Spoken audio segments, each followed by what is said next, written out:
Hello viewers, so Lizelle is here again for another video. So for this video, pag-usapan natin kung ano yung gamot sa iniinda nating hair fall. Yes, lalo na dito sa abroad, napakalaking problem talaga yung hair fall. So napakaraming mga OFW din natin na nakaranas ng mga ganito. So meron tayong isi-share ko sa inyo yung experience ko na paggamit ng aloe vera upang matanggal yung aking hair fall dito nga sa Hong Kong. Subutin na lang yung amo ko is maraming tanim na aloe vera. So ito ngayon makita nyo sa video. So ganito lang nilalagay mga sis.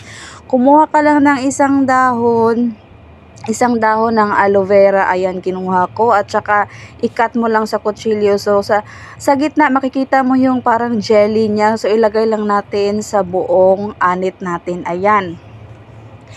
Ilagay natin sa buong anit natin mga sis sa buong ulo para masipsip yung jelly ng aloe vera, at ito ay makatulong upang matanggal yung ating at tumigil yung ating hair fall. Kasi ito, hindi ko naman ito nakikita kung saan, kundi sariling experience ko ito viewers. Kasi sabi ko nga, yung aloe vera is napakaraming mga sakit na pwedeng makatulong. So sinubukan ko lang naman itong aloe vera if makatigil ba siya sa hair fall, which is ayun na nga nangyari. So after kong malagay ng aloe vera sa aking anit is minamassage ko lang siya para buong anit ko talaga or buong ulo ko malagyan ng jelly ng aloe vera viewers. So ginagawa ko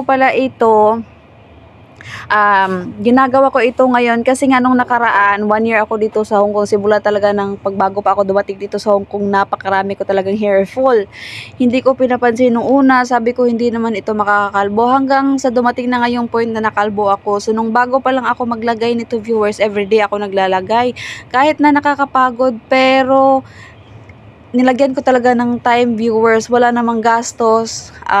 Nandyan lang yung aloe vera sa garden, kaya time lang talaga yung puhunan ko sa paglagay at saka pasensya. Kaya naglagay talaga ako everyday. So hanggang tumigil na yung mga hair fall, so naglalagay na lang ako ng 3 times a week hanggang sa tumigil na. So ngayon na nga, after few months, after 8 months viewers, naglagay naman ulit ako kasi nga napansin ko naman na parang meron na namang ulit hair fall na naman ako ulit. Alam nyo ba, nung naglagay ako talaga ng aloe vera viewers, wala na talagang lalaglag na buhok ko, as in kahit na isa, bihira na lang talaga ako makakita ng buhok ko na lalaglag kahit isa. Kaya tuwang-tuwa talaga ako, and effective talaga sa akin itong aloe vera. Kaya nga sinare ko ito dito sa aking YouTube para masubukan din ninyo, kasi ito libre naman ito. Pag meron kayong aloe vera sa bahay, pwede nyong subukan. At saka pag may mga kaibigan kayong may tanim na aloe vera, ang bilis itanim ng aloe vera, kaya easy to access siya, hindi siya ganun kamahal. Marami namang mga gamot na pang anti-hair fall, pero kasi mahal viewers. So good thing lang na nasubukan ko nga itong aloe vera and naging effective siya sa akin.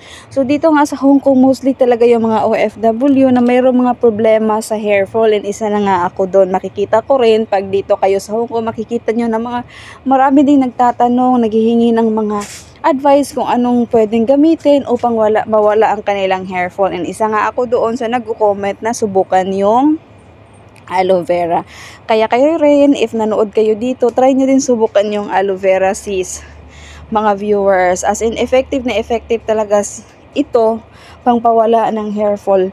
At ito rin ay nakakatulong din pang pa-shine ng ating buhok. So ito nga yung reason ko kung bakit ako nagpapakat ng short hair dito sa Hong Kong, kasi nga Hi mga sis, so tapos na po tayong maglagay ng ating aloe vera sa buong ulo. So yung ginagawa ko pala dito is hindi ko siya babanlawan. So isistay ko yung aloe vera ko sa